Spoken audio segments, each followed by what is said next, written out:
Oui.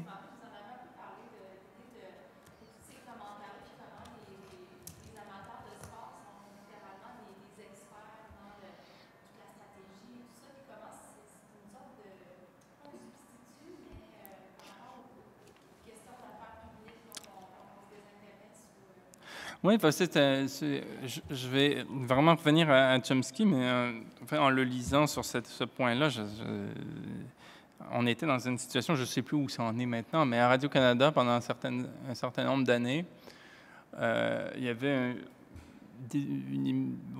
une heure et demie d'émission d'information entre 22h et 23h30 à chaque jour. Et de 22h à 23h, c'était les informations politiques et les affaires publiques, bon, et la météo, disons.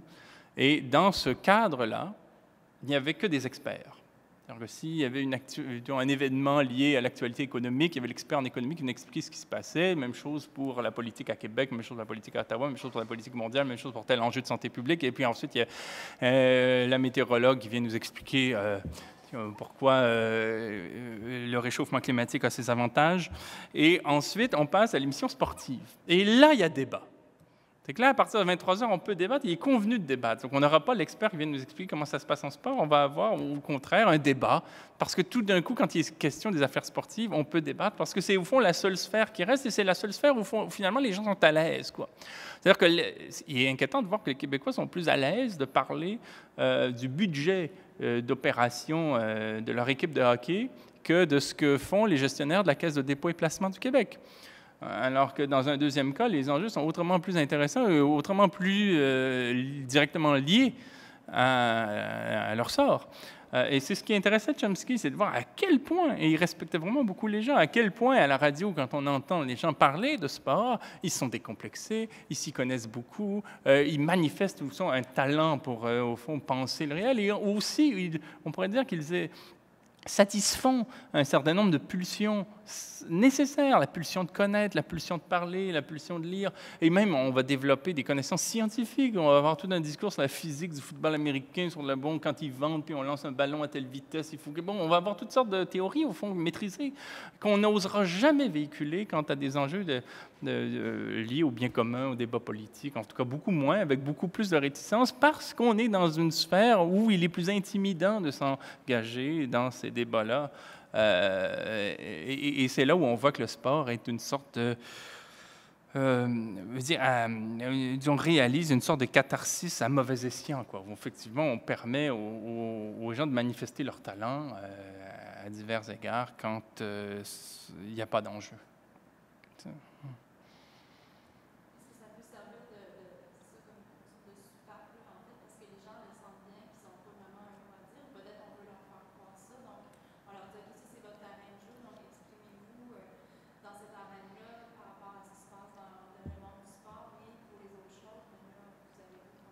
Oui, le malaise est moins grand, mais ce qui est intéressant, c'est de voir, on renvoie un peu à l'expression du pain des jeux. Il y a l'historien Paul Venn qui a fait tout un livre là-dessus, sur cette expression, et qui dit, au gros, ce serait trop facile de voir l'expression du pain des jeux comme étant strictement le fait de ceux qui sont au pouvoir, comme si on donnait au bon peuple, au fond, de quoi manger puis de quoi s'amuser, pour le manipuler.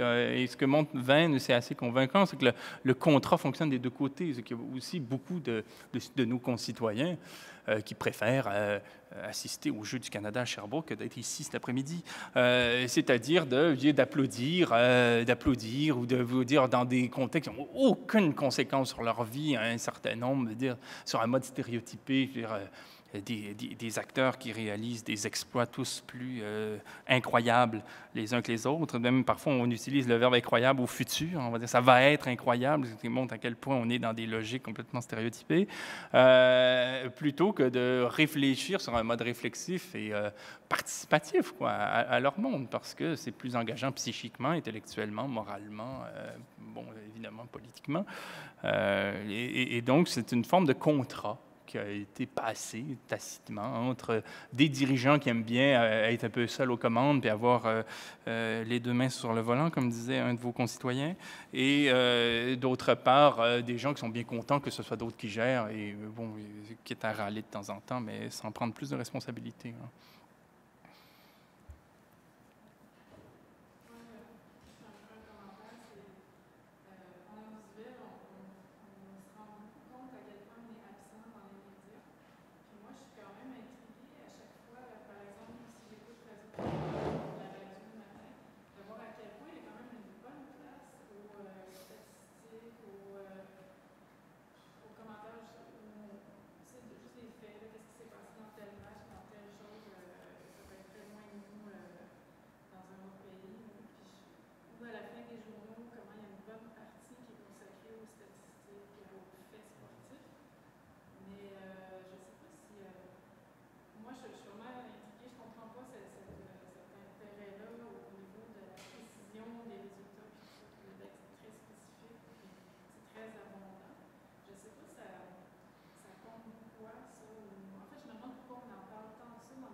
Ben, disons que le lien que je vois, c'est, oui, je le vois par rapport à un fétichisme positiviste, à savoir qu'on rassure les gens en balançant des chiffres parce que c'est une sorte de mise en scène de la science qui est en cause à ce moment-là. On se dit, bon, ben, si on a des chiffres, c'est sûrement très sérieux.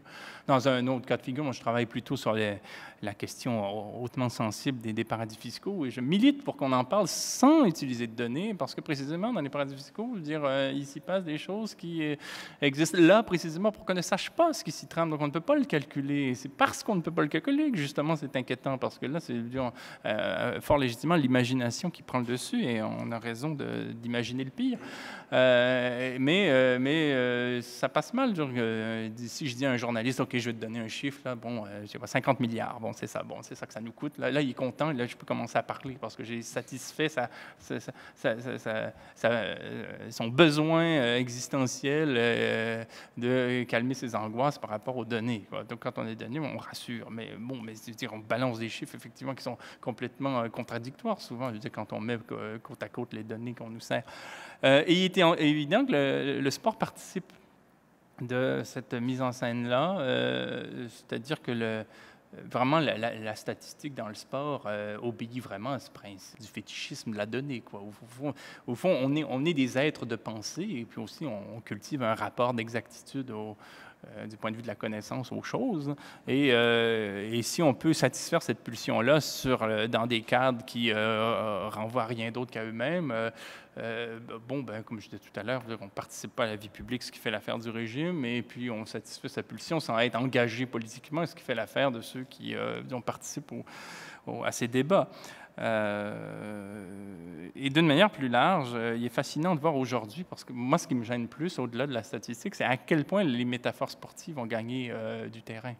Et à quel point il est impossible de parler quoi que ce soit sans passer par les références sportives. Et je me souviens d'un article inaugural du Journal de Montréal au moment d'une élection où le directeur de cette feuille expliquait à son lectorat qu'il allait couvrir la campagne électorale qui s'annonçait aussi bien que le journal couvre le sport. Et qu'au fond, explicitement, que le référent journalistique pour couvrir l'actualité, c'était le sport. Et là, les métaphores étaient filées, là, écho de vestiaire, statistiques, combat, tout ce que vous pouvez imaginer de métaphores, là, foisonnait, comme si, au fond, le reportage sportif à la Riefenstahl était le parangon, non seulement de l'événement, de guillemets, sportif, mais de toute situation sociale.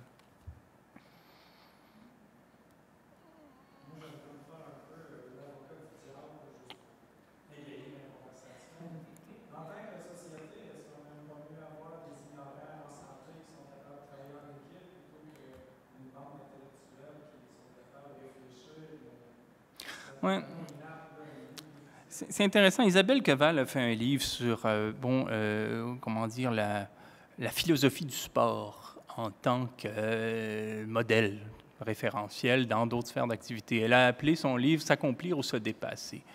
Et ce qui est très gênant dans le discours sportif, si on le prend pour ce qu'il nous dit, pour ce qu'il nous raconte, si on parle du feuilleton là, dont je parlais tout à l'heure, c'est qu'il est complètement avilissant. Au fond, c'est un discours de la soumission, du dépassement de soi, de la servilité souvent, de la souffrance.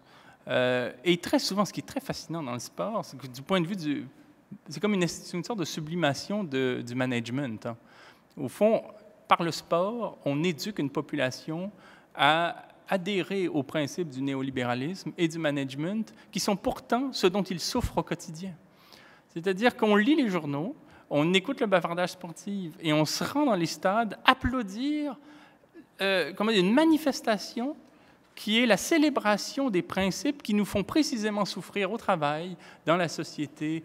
Et au fond, on célèbre l'accomplissement de principes qui sont précisément ceux contre lesquels on lutte au travail.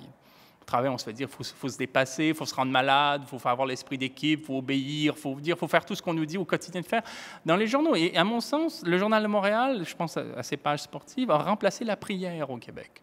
C'est-à-dire que chaque jour, on refait son espèce de prière néolibérale où on célèbre l'accomplissement, le dépassement, et ainsi de suite. Et là, on va vanter quelqu'un qui qui a perdu 2 dents dans un match qu'il a joué avec une jambe cassée, quoi. Et on va présenter ça comme de la santé mentale et de la santé tout court, alors que ce sont des gens qui se défoncent et qui se tuent. Et puis vous avez des athlètes au terme de leur vie qui disent aux plus jeunes, ne faites jamais comme moi. Aujourd'hui, je suis comme Quasimodo.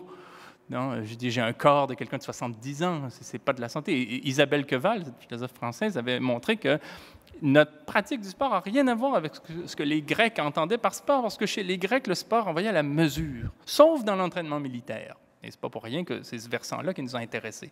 Mais à part l'entraînement militaire, le sport envoyait à la mesure dans le sens où il ne s'agissait pas chez les Grecs, on faisait du sport, de se défoncer, puis d'être sa propre mesure, le record étant le référent. Non, c'était d'être en phase avec un ordre du monde. Et le rapport à la santé, il avait lien avec l'ordre du monde. Et vraiment, je distingue ce qui relève du spectacle du sport et de la pratique. Que des gens ici aillent courir derrière un ballon puis se fassent applaudir par des parents, je trouve ça assez chouette finalement. Dès que ça rentre dans la sphère du journalisme, je trouve ça un peu inquiétant de voir que tout d'un coup, on s'intéresse au record personnel de quelqu'un qui a 18 ans et qui lance le javelot par rapport à sa statistique de lorsqu'il avait 16 ans. Là, on rentre vraiment dans du bavardage qui m'apparaît de mauvaise aloi. Hein. Mais qu'on pratique le sport, c'est une chose. Mais je ne pense pas que la célébration du sport sur un mode spectaculaire de masse rende les gens en santé. Là, quand on voit les commanditaires déjà qui sont associés à ces manifestations-là, on est en pure schizophrénie. On dit, on applaudissez des gens qui sont dans une sorte de forme optimale au point où ils se détruisent, puis en même temps, aller manger ce qui va vous rendre malade, quoi. Donc,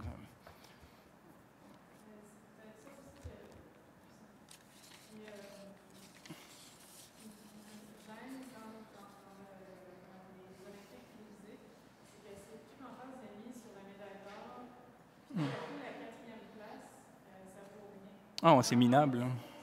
Ouais.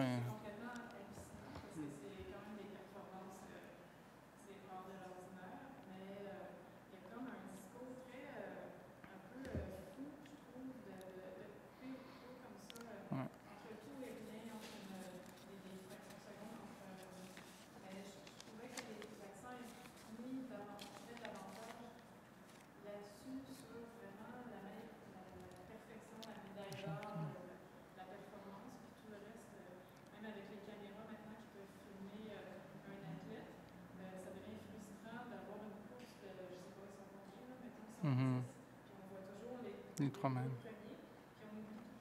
Et cette esthétique-là a gagné toutes les sphères sociales. C'est-à-dire que j'avais lu quelqu'un qui s'était intéressé aux champions, comme quoi, bon, les champions minaient un petit peu, la logique du champion minait un peu l'ordre social.